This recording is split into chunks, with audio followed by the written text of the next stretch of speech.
Hey everybody, WyWyGuy here. Today I'm going to be going over a project I recently completed. As you can see here, it's about how many different possible unique Smash Bros. Games you can play using the Super Smash Bros. Ultimate game.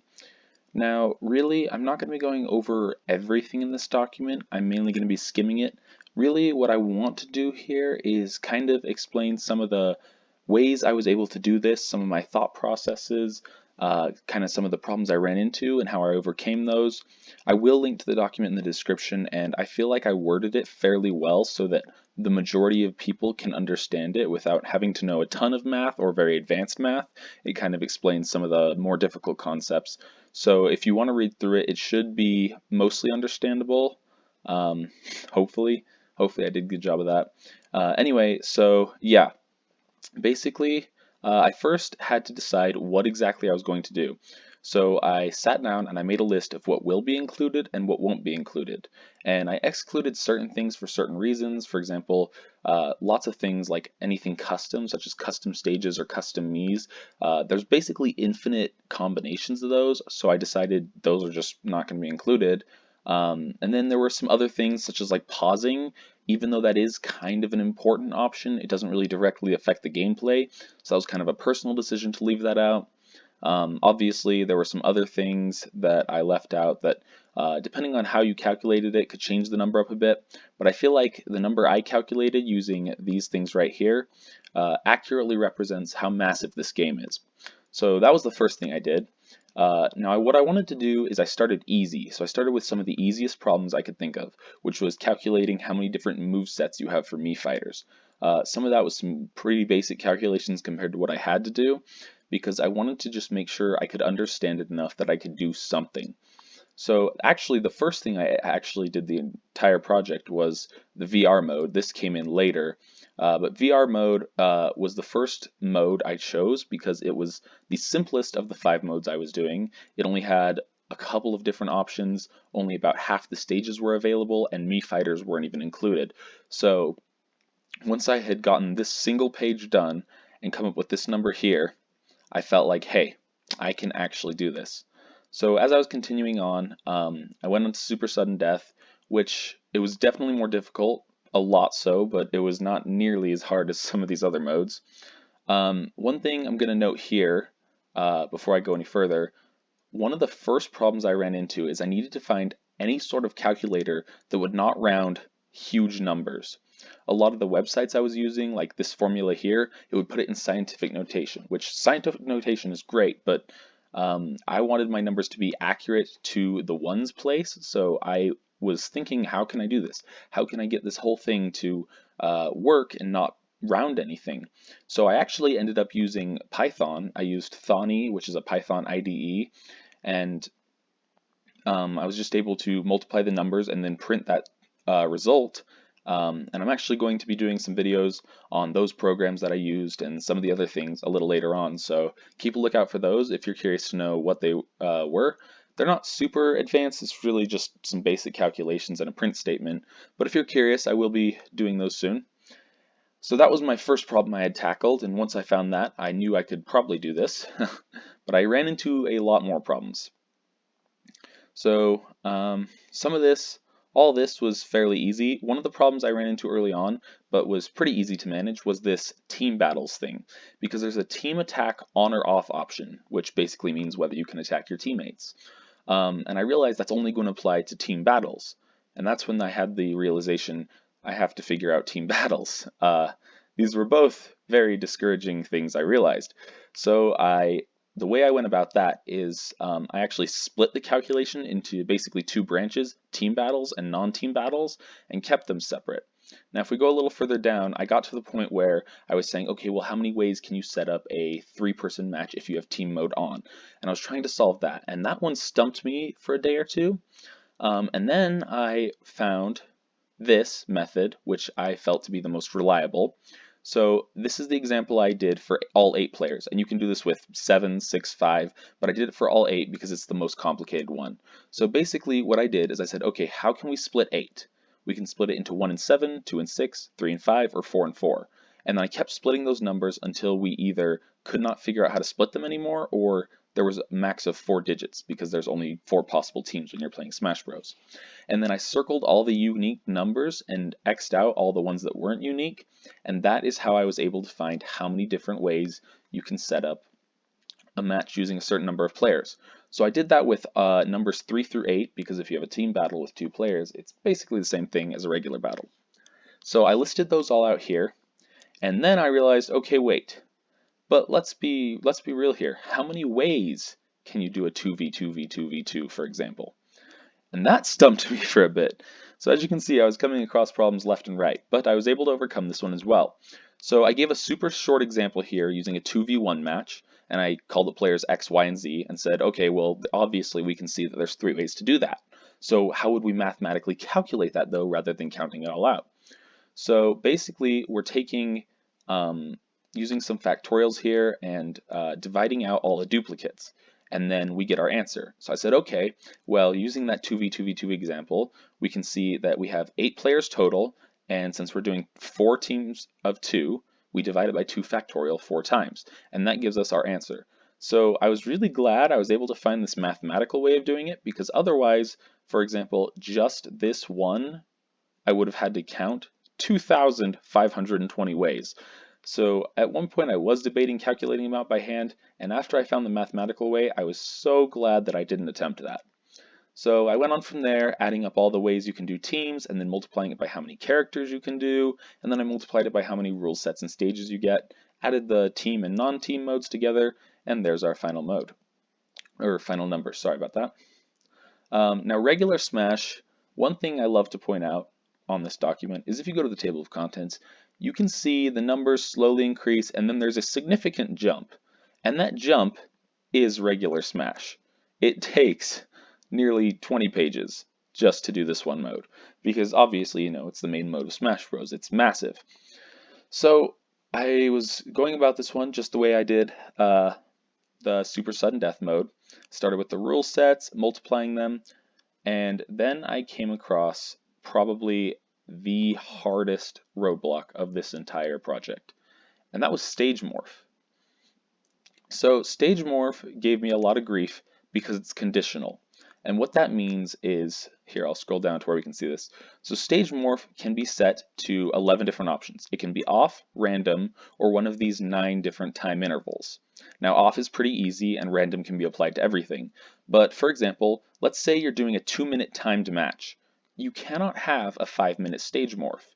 It's conditional because a 2-minute match can only have these options for Stage Morph. It can only have less than what the time limit is. So like if you had a 5-minute match, it could not include the 5 minutes. It could only include everything earlier than that. So I was thinking, well, how am I supposed to do this? How am I supposed to calculate this when some of them apply and sometimes they don't? So I basically, once I was doing the rule set, I just said, I'm going to ignore this for now and deal with it later. So I went through all this and I got the team battles and non-team battles. And you'll notice in the text, like there are some notes here that, see, there's 7 times options of that. See, I made some notes and went back and added those later. But basically, the way I went about this is I calculated it all out separately.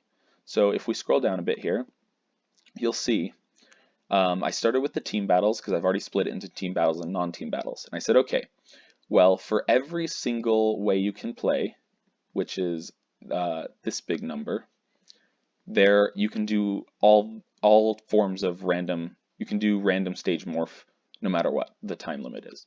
So I said, okay, multiply everything by that number. And I said, okay, well, for a 1-minute Stage Morph, you can do all the different options except for 5-minute options down to 1-minute options. You can do all the other time limit options though. And so I calculated them all out separately like that. And you can see this number steadily decreases. And then at the end, you have to include the non-Stage Morph options. And I added those all up and then repeated the entire process for non-team battles. So as you can see, that alone takes up about 2 pages, and this is why this entire process took so long. So I was able to get all the Stage Morph stuff figured out, but we're going to come back to this method of separating it into ding, ding, ding, ding, ding, because it's used again later in a much more difficult way. So once I figured that out, I was ecstatic. I was like, oh my goodness, that was so difficult, but I solved it. I'm so smart. This is going to be easy the rest of the way. And I kind of condemned myself doing that. So I was kind of confused here about what I did, and I was like, what if I just screwed up everything? Because this is kind of, I'm a little nervous that this number's wrong. So what I actually did is I took my new number with the stages added in and my old number before stages for both teams and non-teams and divided them to get the ratio. And the number came out exactly the same, which means I did it correct. And that little explanation is right here if you want to read it. Um, so then I went into the characters and I said, okay, well, we have all these. And I said, okay, but now we've got damage handicap. And for those who don't know, damage handicap is just setting your initial damage or stamina, depending on what mode you're choosing, different from the rest of the players to give some players an advantage or disadvantage. And we have the same conditional problem as stage morph. For example, if you're doing a stamina battle and everybody starts with 100 HP, you can't go in and set yours to higher than that. You can only set it to what it starts as or lower. So I said, surely there's got to be an easier way to do this. No, there's not an easier way to do this. So what I did is I made pages and pages and pages. So you can see here, for any 2-player 10 HP battle, we have the number of player combinations times 1 option for damage handicap times 1 option for damage handicap. Now if you have 30 HP, you can set your damage to 30 or 10. So you have 2 options, so we multiply it by 2 twice. And you can kind of see that process. For 3 players, it's going to be 3 times because there's 3 players who can set their damage. And so I repeated that for all the players and did all that.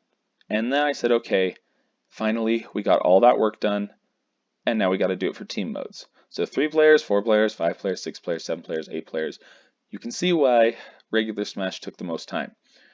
And I hope that there is a better way to do this so that anyone using this process for bigger projects than this can find a simpler way to do it. But for me, I just had to do them all by hand, and it took a while. So I've got all these big categories of like teams or no teams, how many players, what HP they start at, that kind of thing. So as you can see, I have this explanation here. This was the next big problem. I said, okay, I've got all these numbers, but I can't multiply all the stage morph options by just all those options because only certain character team selections apply to certain rule sets. So as I went here, I did this kind of ratio idea again. I said, okay, there are this many total options, but out of them, see, this is the explanation I'm saying right here. So this is the total number of options, and this is what ratio we need. So if we multiply our big number by that ratio, we get the correct number. And so then I had to repeat that process for every single one of these giant list of numbers we did up here. So all of that we just went over basically got duplicated. And those numbers started getting really big, so I decided to skip all the explanations and just paste the giant numbers in. And even after I did that, they started taking up multiple lines. So I was like, oh boy. And that is why this document is so dang long. But once I finally got to the end, I just had to add up all the numbers, and then we got the total regular ways to play Smash Bros. Unfortunately, there were about 170 of those numbers, roughly. And I accidentally forgot a plus sign the first time I added them together in my little program. And what that meant was instead of adding the numbers, it was concatenating them together, which basically means just sticking them together, which doubles the length of the number. So this number was about twice as long as it currently is. And I was like, that's an awesome number because it's huge, but I think I made a mistake. So I went back, fixed it, and calculated it accurately. Now, once I had done that, I was like, okay, I think the rest of this is going to be pretty easy because Custom Smash is basically the same as regular Smash Bros, except for it is only up to 4 players and it has all those special rules. So I just took the numbers before, added in these new rules, and called it a day.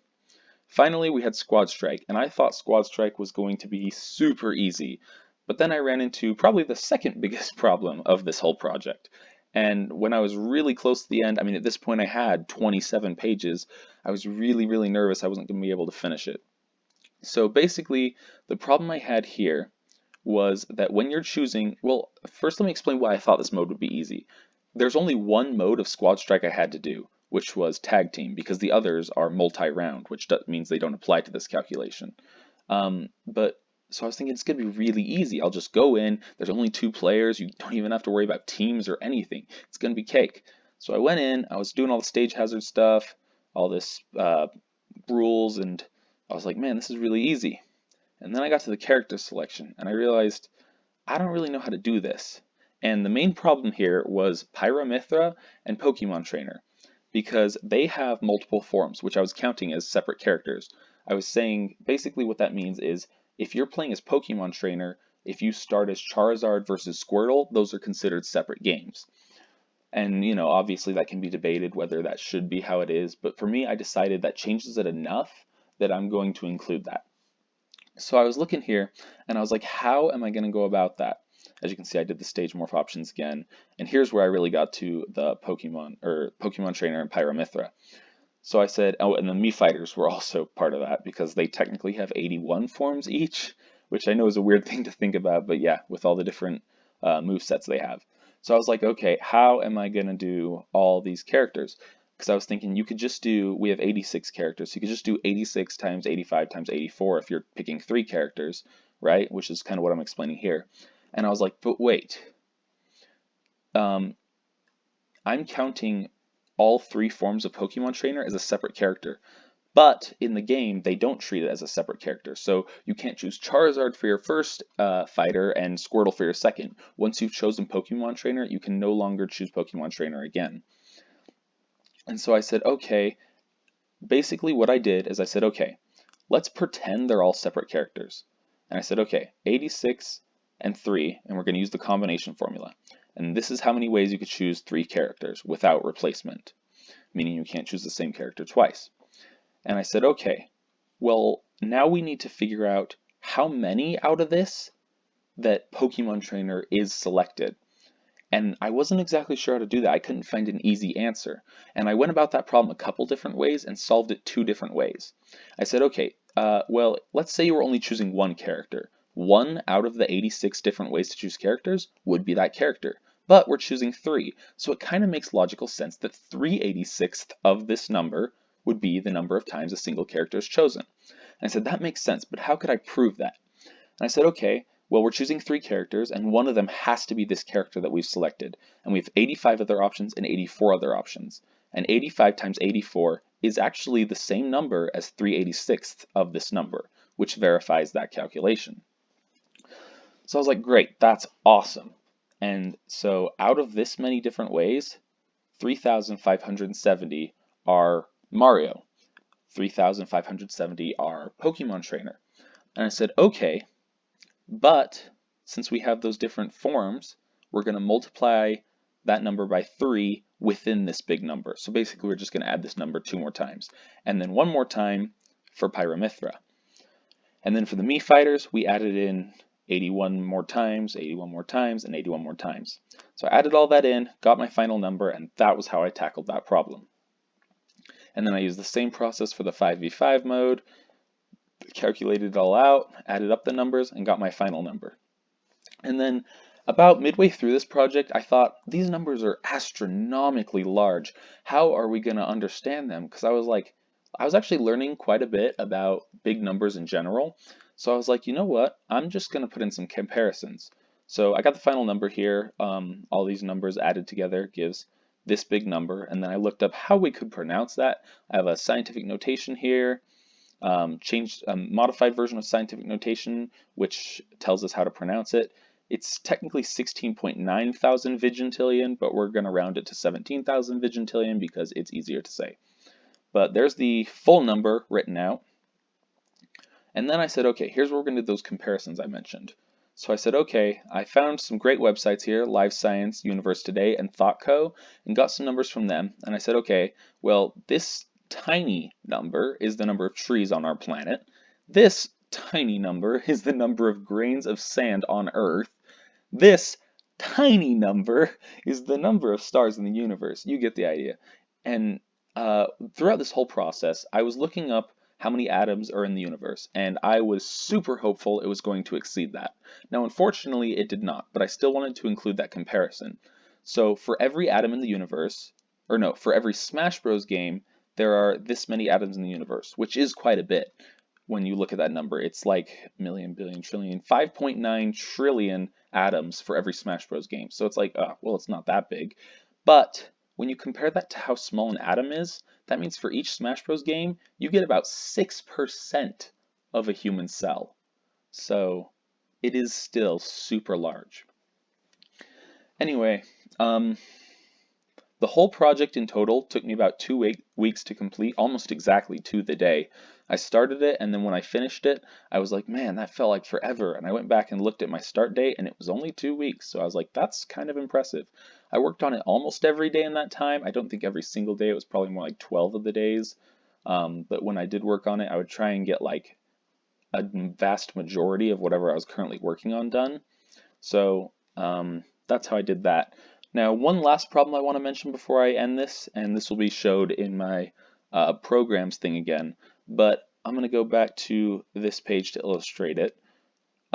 In Thonny, it cannot calculate the numbers when they have commas in them because it treats it as a string instead of an integer. So whenever I was writing out the numbers, I would just keep them as integers. And then at the end, I was like, okay, well now I got to go through and add commas to everything. And when I was back up here, it was fairly easy because some of these numbers, while they were long, I could just do left arrow key, comma, left arrow key, comma, and I would just do that and do that. But when I got to this point where I had just pages of numbers that took up the entire width of the page, I was like, I cannot do this anymore. I cannot add commas to all these manually. So I actually went through and wrote a program that takes this integer, adds commas to it in reverse order, and then prints it out with the commas to help me out. So I was able to use that, and it did make the process significantly shorter, but even so, copying, pasting, running the program, and then copying it back into the document took quite a while. And then at the very end, I was worried I had missed some of these with commas, so I actually wrote another program that was able to scan the entire document and look for any occurrence where 4 digits were in a row, and meaning that none of them were broken up by commas. And I actually missed 2. I can't remember where they were, but they were 4-digit numbers. They weren't that long. Like I think one of them was 9,000 something. I don't remember where it was. But basically, I only missed 2, and I was pretty happy about that. It took a while to figure out, though, because the first time I ran the program, I had about 163 occurrences, and I was like, that can't be right. And then I realized that it was taking out all the empty space between them. So like it counted like this as a 4-digit number because the 165 connects to the 3. So I was able to replace all the empty space with like dashes and anyway. But yeah, I'm pretty proud of this project. I was actually able to work with GameXplain and they uploaded a video on that. Of course, I'll link that in the description as well. I hope you enjoyed though. It's been kind of a long explanation, but I originally was going to go through the entire document, but I realized that would take hours. So if you were curious to some of the inner workings of this whole project, then yeah, that's kind of my thought process and how I was able to get this done. I hope you enjoyed it. I really enjoyed working on it. There was no reason for me to do this. I just had the thought one day and I decided, you know what? I feel like I could do that. I'm kind of a math nerd and I'd love to work on a project like that.